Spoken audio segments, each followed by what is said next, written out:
Hey everybody, it's your course director Emily Ray here. Just wanted to give you a little positive, productive feedback on these resumes that you recently submitted. So I've got them all loaded up in a browser window here, and I am going to poke through them one by one to offer a little bit of feedback on where to take it to from here. The expectation, of course, is that you roll this feedback as relevant to you and combine it with your own evolved understanding of who you're going to be in the media communication space, and make the edits that make sense for you. Ideally, you should be doing this immediately after watching this video, so it's fresh on your heart and mind. But the reason why you'd want to do that is that any given moment in time, you want a resume that you can hand to someone that is a snapshot of where you are, what you can do, and how you want to contribute within the media communications world. It doesn't have to be perfect, but it needs to be complete. And so that's why you don't want to drag your feet on making any of the updates that you know you need to make.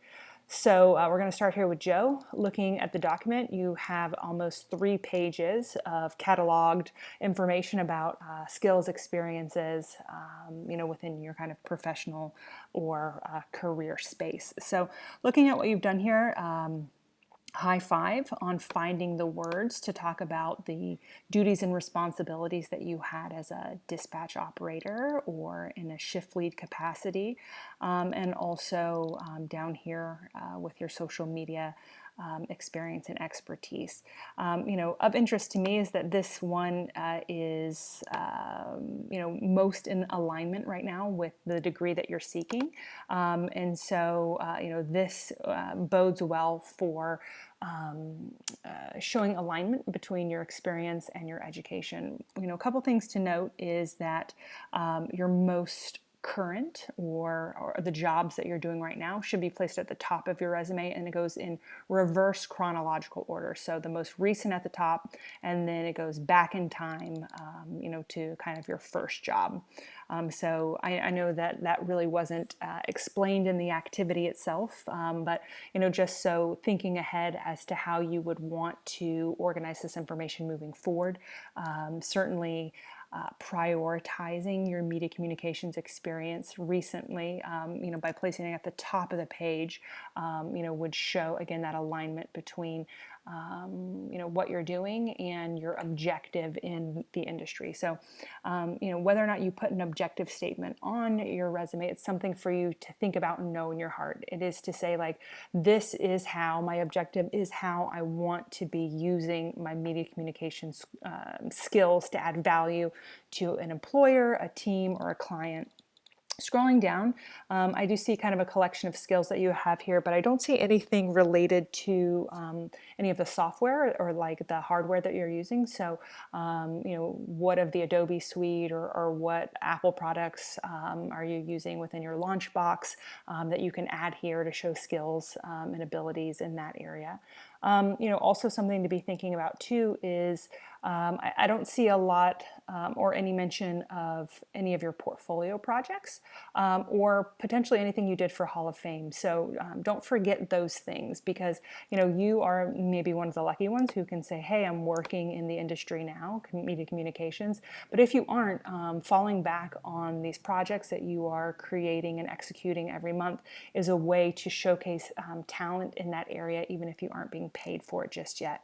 Also, something to be thinking about is the inclusion of your portfolio website as a link here, where your resume says what you can do. Your portfolio will be where you showcase that. Moving next here to Laura's resume, the objective is to contribute to a company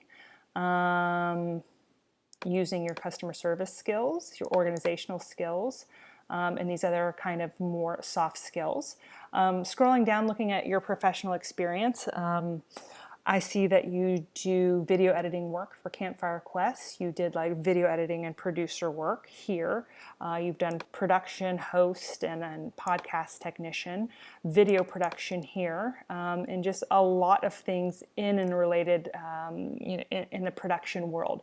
So I'm looking at this objective statement and thinking that it doesn't quite match up, right? So your objective might be not to work in customer service or to use organizational skills, but to contribute contribute in the realm of production or editing. You certainly will use customer service and organizational skills in that, but I want you to get really clear on specifically where are you headed in media communications. With this objective statement, I should be able to have an idea of the types of jobs that you would want to be applying for. Kind of scrolling down here, I do see that we have your education. High five on including this kind of specialized training, right, in radio and television. So normally I would tell folks that they don't need to include their high school diploma on this resume, because if you're in college and you have higher ed experience, then that is, a high school diploma is like a prerequisite requirement to get into college. However, the caveat and the exception is always if you had specialized training in high school, such as you have in radio and television production, that shows that you've been doing this stuff for a really long time and it's relevant and important to include. So great job there. We've got all of your skills, places that you volunteered, and some awards and distinctions. So Laura, you've done a beautiful job in really cataloging this information. Some areas for you to be thinking about moving forward are get kind of clear in your mind and in your language about the types of jobs and positions that you're going to be looking for, and whether or not you include that in an objective statement. You'll know that in the jobs that you're wanting to apply for. In knowing the jobs that you want to apply for, you would tailor this resume so that you would be showcasing skills and abilities that would prove you valuable or prove you capable to do that job that someone was hiring for. Overall, really well done. Happy to see that you've got your portfolio website listed here as well. Maybe be thinking about a custom domain name as a next step. All right, Akil, so your objective is videography, photography. You've got some experience in leadership and project management as well. We've got some customer service experience, but this actually says costumer, so that's something that spell check isn't going to fix. So this needs to be customer. Showing that you've done things in hospitality and doing some valet work, leadership.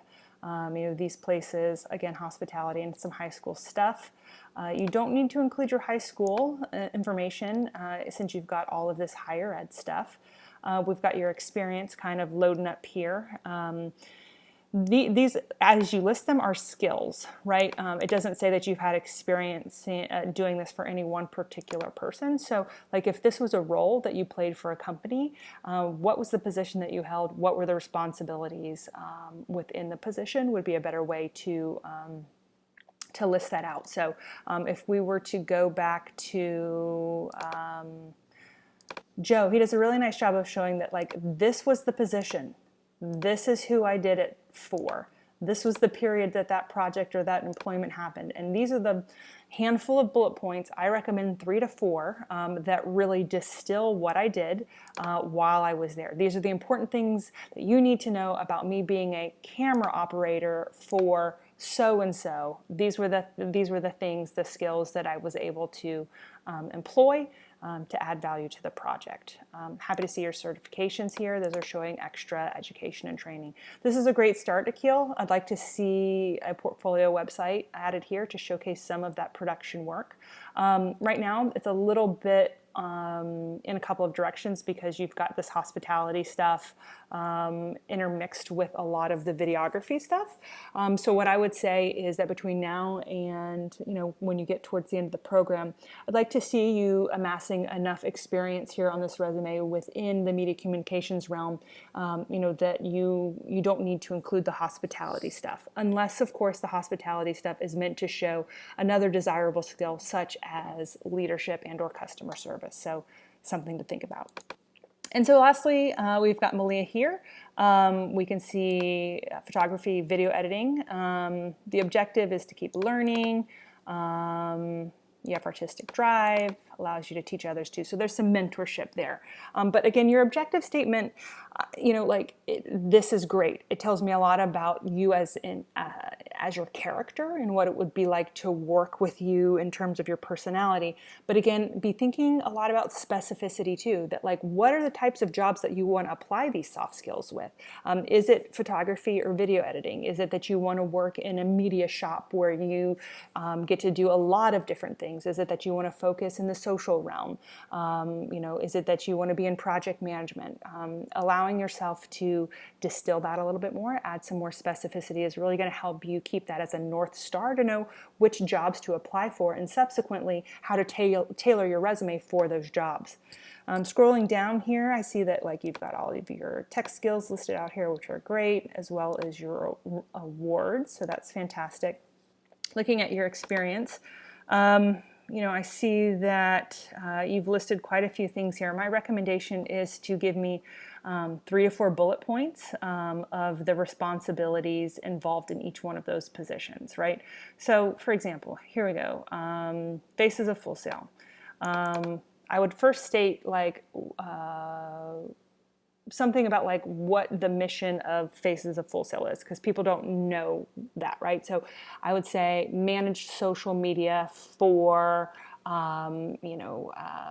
storytelling brand Faces of Full Sail, which feature student work or student stories, something along those lines. And then I would say took photographs to pair with human interest story, schedule posts to according to social media calendar, or scheduled posts to align with highest engagement time, something along that nature, where you aren't minimizing everything that's involved just by saying I worked on a social media team. What does it mean to work on a social media team? That's where you have to find the words really for that. Scrolling down, we see your education here. Again, like, is your high school stuff needed? Is it relevant? That's a question for you to answer. If you're in a higher education space, the answer is probably no, unless, like Laura, you had specialized training in something media communications related or in that realm, so you can point back to say, I've been doing this stuff for 8 years at this point. But like, if it's just kind of general high school stuff and it doesn't, it's not a building block on which you are building your future career, then feel free to kind of leave that out. Checking out your volunteer time in clubs. This is like pretty robust. I would again say the same thing I said up here for your experience. What did you do in these volunteer capacities, and why do you feel like it's important to include here? I get that for this assignment, I said, put everything and like catalog it all. And I think that there's a lot of value in that.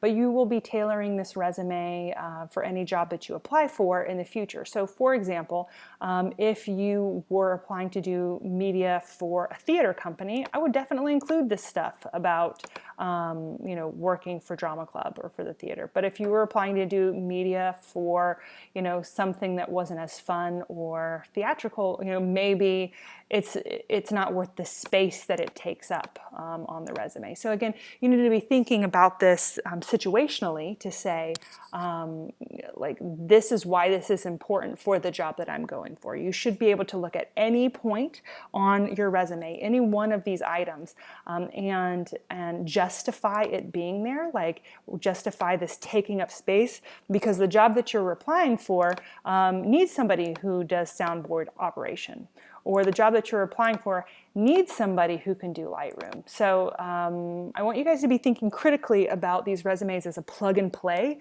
opportunity, whereby right now, throw everything in there. That's fine. Understand why it's there and how you can use these as building blocks to get to where you want to go. But know that this resume is going to have to be tailored for every job that you apply for so that you optimize it for that experience. If you guys have any questions about this feedback, give me a shout.